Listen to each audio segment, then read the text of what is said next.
तो चलिए बिना किसी देरी के इस जादुई सफर पर निकलते हैं। कहानी में आगे बढ़ने से पहले जरा एक बात सोचिए, अगर आपको अचानक से कोई जादुई वरदान मिल जाए तो आप क्या मांगेंगे? ढेर सारा पैसा, दुनिया भर की शोहरत या कुछ और? दरअसल यही वो बुनियादी सवाल है जिस पर हमारी आज की पूरी कहानी टिकी हुई है। इस सवाल को अपने दिमाग में जरूर रखिएगा, क्योंकि जैसे जैसे हम आगे बढ़ेंगे इस सवाल को लेकर हमारा नजरिया पूरी तरह से बदलने वाला है। तो चलिए शुरू करते हैं अपने पहले हिस्से से, जहां हमारी मुलाकात होती है एक बेहद दयालु लड़के राहुल से। बहुत पुरानी बात है, एक छोटे से गांव में राहुल नाम का एक लड़का रहता था। अब अगर पैसों की बात करें तो राहुल बहुत गरीब था, लेकिन अगर दिल की बात करें ना तो वो बिल्कुल राजा था। गांव में जब भी कोई मुसीबत में फंसता, राहुल हमेशा मदद के लिए सबसे आगे खड़ा मिलता। और सच कहूं तो असली दौलत हमेशा बैंक बैलेंस से थोड़ी नापी जाती है। एक अच्छा और मददगार दिल होना भी किसी बहुत बड़े खजाने से कम नहीं है। और यहीं से आता है हमारी कहानी का दूसरा मोड़, जंगल में एक जादुई मुलाकात, जहां कांटों के बीच एक परी फंसी हुई मिलती है। तो होता कुछ यूं है कि एक दिन राहुल हमेशा की तरह घने जंगल में लकड़ियां बीनने गया था। वो अपना काम कर ही रहा था कि चलते चलते अचानक उसे किसी के रोने की आवाज सुनाई देती है। बस यही वो पल था जिसने राहुल की आम सी जिंदगी में एक बहुत बड़ा रहस्य घोल दिया। वो आवाज का पीछा करते हुए झाड़ियों के पास पहुंचा तो उसने देखा कि एक छोटी सी प्यारी सी परी कांटों में बहुत बुरी तरह फंसी हुई है। अब राहुल जैसा इंसान भला उसे अनदेखा करके कैसे आगे बढ़ सकता था? राहुल ने बिना एक पल गवाए बड़ी ही सावधानी से वो सारे कांटे हटाए और इस परी को आजाद कर दिया। परी ने मुस्कुराकर उसे देखा और बोली, तुम बहुत अच्छे इंसान हो, चलो मैं तुम्हें अपने महल ले चलती हूँ। और तभी एक तेज रोशनी चमकी और अगले ही पल वो दोनों आसमान में उड़ रहे थे। उड़ान भरते हुए वो सीधे एक बेहद शानदार महल में जा पहुंचे।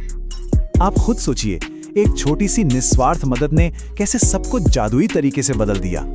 अब हम आते हैं इस कहानी के सबसे खूबसूरत नजारे पर, बादलों के ऊपर का वो महल जो हीरों सा चमक रहा था। जरा इस दृश्य को अपने दिमाग में लाइए। बादलों की व्यू पर बना एक ऐसा महल जो किसी विशाल हीरे की तरह जगमगा रहा था। वहां हर तरफ रंग बिरंगे खिले हुए फूल थे और बिल्कुल शीशे जैसे साफ चमकीले झरने बह रहे थे। अब राहुल जैसे गरीब गांव के लड़के के लिए, जिसने हमेशा सिर्फ सूखी और बंजर जमीन देखी थी, ये सब किसी अविश्वसनीय सपने के सच होने जैसा था। वो बस उस नजारे को देखता ही रह गया।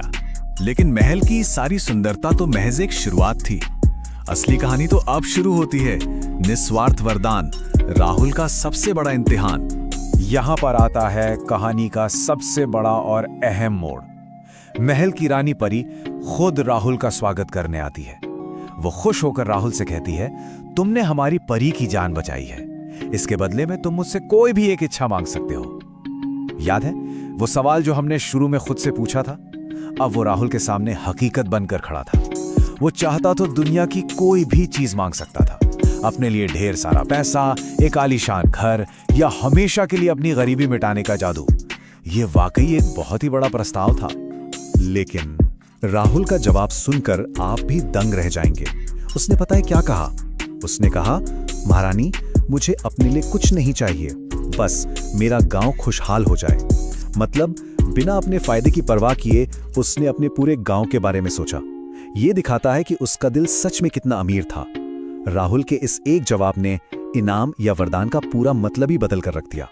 राहुल के इसी भोलेपन और निस्वार्थ भाव ने रानी परी का दिल पूरी तरह से जीत लिया। चलिए देखते हैं इसका क्या असर हुआ एक खुशहाल गांव के रूप में। रानी परी राहुल की इस बात से इतनी खुश हुई कि उसने बिना देर किए अपनी जादुई छड़ी घुमाई, और जादू का सीधा असर कहां हुआ?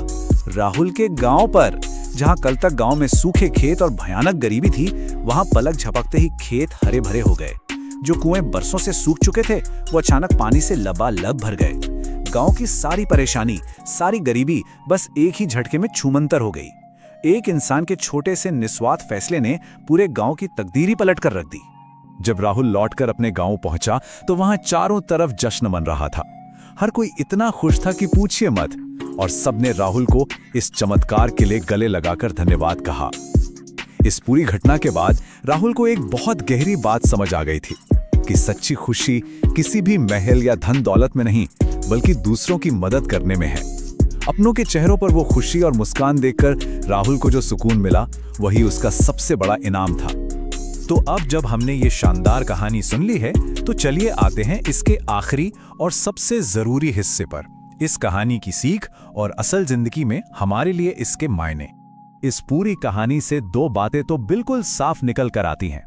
पहली ये कि दया और एक दूसरे की मदद करना ही दुनिया का सबसे बड़ा जादू है। माना कि हमारी असल जिंदगी में आसमान में उड़ने वाली परियां या जादुई छड़ियां नहीं होती, लेकिन हमारी करुणा किसी की जिंदगी में जादू से कम असर भी नहीं करती। और दूसरी बात, अच्छे काम का फल हमेशा अच्छा ही मिलता है। राहुल ने बिना किसी लालच के मदद की थी और बदले में उसे वो खुशी मिली जिसने उसके पूरे गांव का जीवन ही संवार दिया। तो दोस्तों, चलते चलते मैं आप सभी के लिए एक सोचने वाला सवाल छोड़कर जा रहा हूं। हम आज इस वक्त अपने आसपास के लोगों के बीच करुणा का ये जादू कैसे जगा सकते हैं?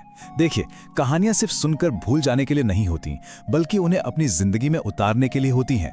राहुल की तरह हमारी छोटी छोटी मदद भी आसपास के माहौल को खुशहाल बना सकती है। और सच कहूं तो यही वो असली जादू है जो हम सबके भीतर कहीं ना कहीं छिपा है।